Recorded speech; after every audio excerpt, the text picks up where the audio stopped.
implicit in anarcho-tyranny, where the law is applied favourably towards client groups and unfavourably against usually the law-abiding tax-paying population Yes. when made dependent, is implicit that the blank slate isn't really true. Because you recognise there are different groups of people, you recognise there are different behaviours. And so even though you're talking blank slate, you're walking partisan tyranny. And I think even if the regime of blank slate is true, there are groups within that are going to use the partisan application of the law in their favour. I mean, there's a 700-strong Muslim activist network in the Home Office that as soon as someone, like a Trump figure in the UK, were to come in and try and root them out, what are they going to do?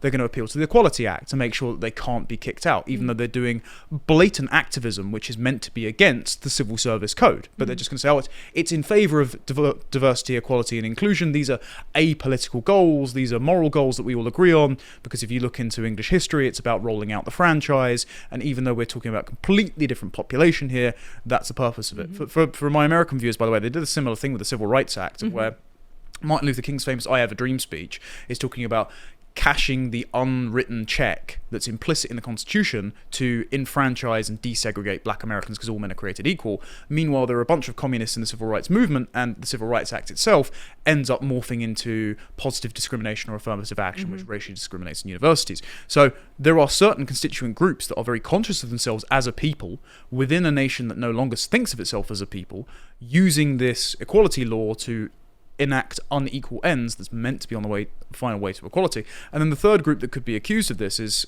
David Stark. He's spoken about this before. How do you pronounce his last name? Is it Joseph Machangama? Machangama, I think, yes. So he's written about how the Soviet Union meddled in the UN's Declaration of Human Rights to create certain carve-outs in the freedom of speech bit to say, well, of course, we can go after Nazism, though, because there's still going to be some Nazis within the Soviet Union under the Iron Curtain after the Second World War, so of course we have to denazify, so it has to be freedom of speech up until it interferes with the public interest or the state's ability to safeguard its people. So, okay, it immediately becomes, well, populism is divisive, noting disparate outcomes between groups regarding economic output or committing crime is itself racist, therefore we can log an iron crime hate incident against you, we can lock you up for inciting racial hatred, we can discriminate you on the grounds of human rights. And that was a Soviet smuggling in, and even the more, let's say, less insidious international legal commitments like the ECHR were conceived for a completely different population, like the Jews that were turned away from Europe, and is now being applied to a completely different demos, and it's unfit for purpose, but it's being applied in the same way. Absolutely. So all of that is to say, to what extent is it neutral and presumptive and actually fueled by these woolly notions of equality, or to what extent is it just fascistic and communist and an Islamic subversion of the English legal tradition? Well, look, that's a brilliant segue. I have this book which I recommend to your audience, The Significance of Borders, Why Representative Government and the Rule of Law Require Nation States, by Thierry Baudet. I don't know if I'm pronouncing it correctly.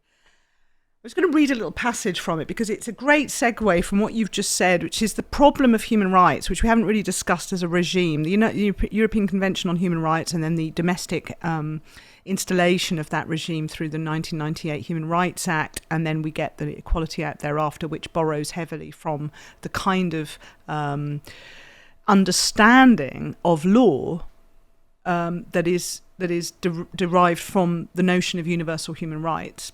And without going into the sort of history of what human rights was supposed to be or why it arose, because I think we could spend hours on that.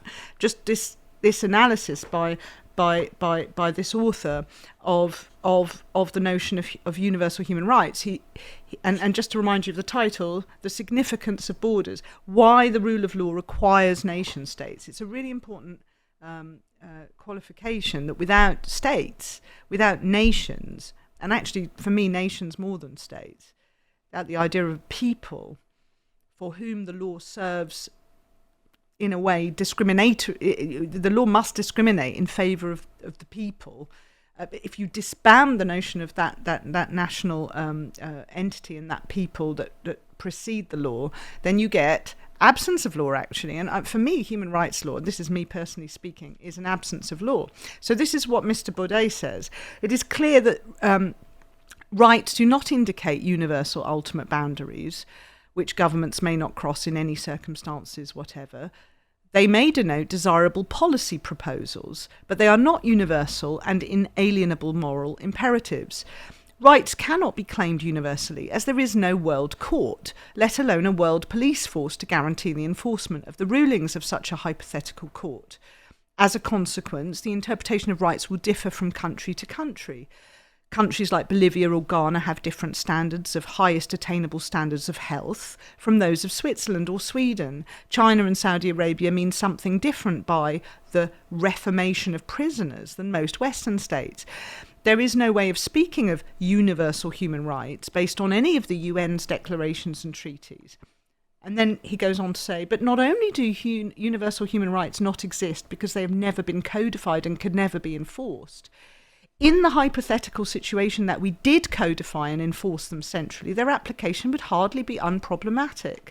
Suppose we made the right to life a universal human right, applied universally by a world court.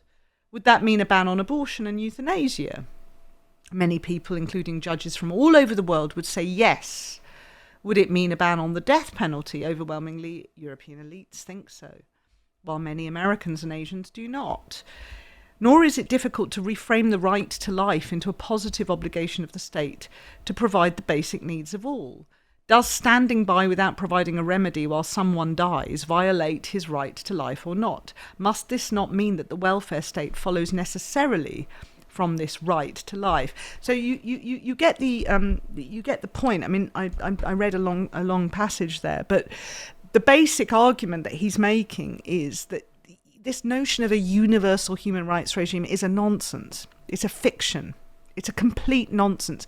And unfortunately, it takes somebody of the likes of Carl Schmitt to point that out to us.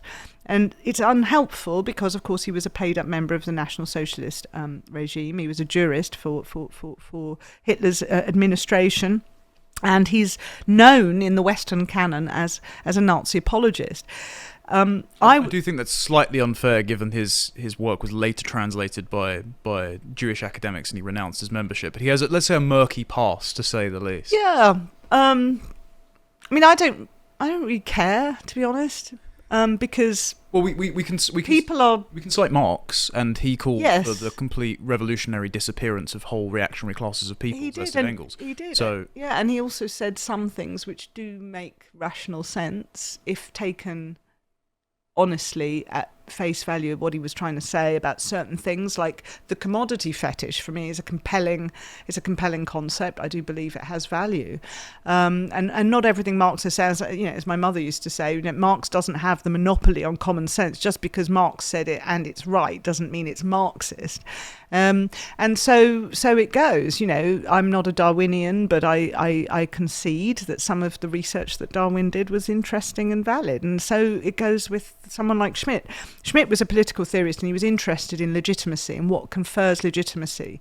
And of course, he was writing in a perfect, crucible to really test this idea of what confers legitimacy. Now, the fact that we might look back and say, well, the legitimacy that was conferred on Adolf Hitler was not the kind of legitimacy we want to see in our own day and age. But the question of what confers legitimacy is an interesting one. And the fact of the matter is that, and this is hard for people, particularly secular liberals, but the fact of the matter is legitimacy is conferred whether you like it or not. And it's not something that individual lobby groups can necessarily control. They might want to interfere with it. They might want to direct it. They might want to create a countercultural information war against what they see as a growing legitimacy for a certain set of ideas. But legitimacy is something that is born of a sense that we have something in common, and this person or this group or this party reflects our interests, and so it goes, and it won't be dislodged until there is a compelling alternative. So I suppose it's a far cry from the Equality Act. I'm rambling a little bit now, but what the human rights model of law says is that there is no, there cannot be a basis for, if you like, a workshopping of power arrangements which stem from an agreement that is almost supernaturally communicated from a people to an administration. What universal human rights says is there is a codified understanding of what is right and wrong, and we're going to live as if we're perpetually in a hypothetical fantasy world, which we're not living in reality. I mean, as he said, there is no world court. You can talk about the United Nations all you like, or you can talk about the World Health Organization. You can talk about the whatever international organization you want. They don't have any power or legitimacy. It remains the case that we live in a world which is governed by domestic jurisdictions, and domestic jurisdictions are influenced by how domestic populations feel. And that conference of legitimacy from the population to the administration domestically is what makes nation states viable administrative apparatuses, and it's what makes our understanding of ourselves as a people coherent. Otherwise, I could just go around saying, well, I'm Italian.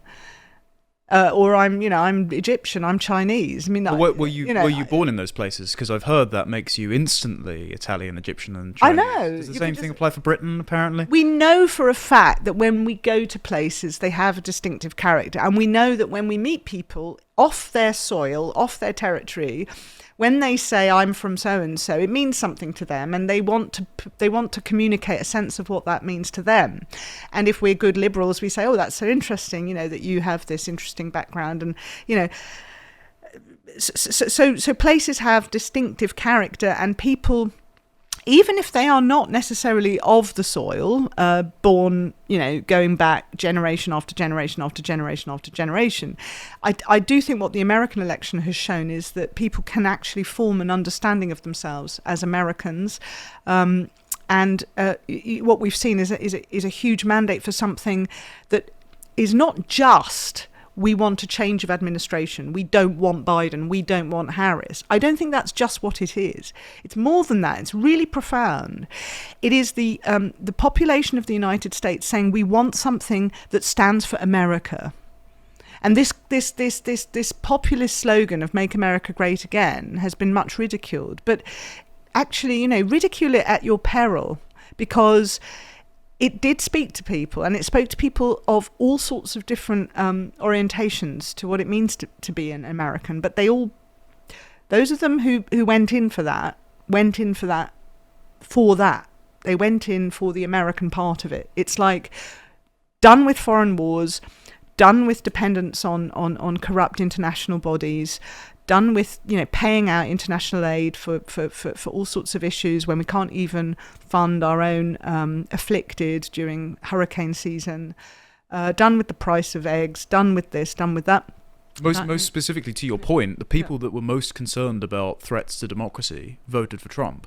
And that means that they recognize that their democracy is for them as a people. It's not some sort of instrument which serves the utopian ambitions of a ruling class. It is that no, we are done with people using the legal norms and customs which are particular to America and Americans for their own political end. So they have to be cognizant of themselves as an in-group before they can say, right, America is for Americans, and as Americans, we would like to improve America and reject the external regime. I wanted to springboard off that, actually, because we've got about 20 minutes. I'm a bit of a waffle. No, it's been fascinating. Seriously, this is the exact reason I wanted to ask. The cognizance of a people as a people being the foundation of law, I think, is a good way to dichotomize these two constitutions in revolutionary war with one another that you spoke about, the Family Education Trust. I mean, the quote that I wrote down is, you said, following Philip Kisley's talk, a fellow colleague at the New Culture Forum, he set up this thing of British values and secretive identity politics. And you said what he means by British values is the traditional democratic conception of the rule of law. I would add to that, according to the settled British people who have a connection to this place and whose ancestral connection makes them more likely to buy into that rule of law. I think this is the same way more or less extent, black Americans are more likely to buy into themselves as Americans, because even if they have tension with white Americans, they still say, my ancestors built this country. So there are people of that place with a stake. And then the difference between British values and secretive identity politics is human rights. Implied in this is a kind of smuggling, is a revolutionary reconstitution of what a place and a law and a tradition means to a people. And I think what it's trying to do is abolish the concept of a people so that it can have a global jurisdiction, even if the international institutions don't have any legitimacy and still operate on a friend-enemy distinction. Well, WHO in favour of China, or having Somalia on the UN's Human Rights Committee, for example. Yeah. Am I getting that right? Yeah, no, 100. Look, you've summarised it much better than I could. I do feel this is so complex, and not complex because it's difficult. I think the average person listening is going to be perfectly capable of following the argument. It's just, it goes so deep. It goes so deep and so fast, so deep. We, as I said to you when we communicated before this meeting, that some of what we're talking about has come so fast and so recently. So we're talking really the late 90s. An overhauling of what it means to live in this country and to be governed by its arrangements, and an understanding of those arrangements. You didn't have to be a legal scholar or a constitutional scholar to understand what it meant to live here and live to live in a way that was, recognisably coherent. And if you chose to willfully ignore the prescriptions of the society that you were born into, you'd probably find yourself in prison or a pariah of some kind. Because the exception was criminality was, being of outside pariah status was not desirable. Most people don't want to live as if they are on the margins of society, or they are pariahs, or they are living in a way that is deeply condemned by right thinking people. There is an understanding of life as you grew up in a milieu, and if there were disagreements about things, then those would be workshopped in an appropriate way. And that is what I say is contained within the spirit of the 1996 Education Act. So for those listening or watching, we have this legislation, which is basically an absolute prohibition on political indoctrination in schools. And this is going to become very relevant now, because Trump is making war on what he sees as political indoctrination of American schools. So we're going to have fun with that. But I'm not going to talk about that now, because that's unfolding as we speak. But in England, we have this absolute prohibition on political indoctrination in schools. And as I was saying at the Family Education Trust talk that I gave, the definition of political indoctrination is the promotion of political or contentious ideas as if they were not contentious. So, although the language of the legislation is prohibitive and therefore potentially could be interpreted as draconian, what it's actually prohibiting is draconian behaviour. It is a prohibition on draconian actions, where a teacher comes into the classroom, or a head teacher permits a very partisan view of something that is known to be contentious, as if it were not contentious, as if it were just the way things are. And that is our Education Act 1996. And I say it's an absolutely wonderful piece of legislation. Those two sections, go and look them up, sections 406, 407, tell you all you need to know about the way that English law has conventionally operated as a brokering of differences and grievances between parties that basically accept that they live in the same politic, they live in the same political community, and if they have to workshop stuff, then it has to be done, according to the law, in such a way that there is an arbitration between parties, so that one party doesn't feel unfairly written out of the story, or unfairly silenced or excluded from the public square. And that is what we see in the spirit of education law. Thank you for watching that clip from Tomlinson Talks. If you liked that and you would like to see more, you can get the full 90-minute show every week on a Wednesday afternoon, live from 3 p.m, only on lotuseaters.com, and all of the other content that my colleagues produce behind the paywall for as little as £5 a month. Thank you very much for supporting us, and I hope to see you there. Until next time, goodbye.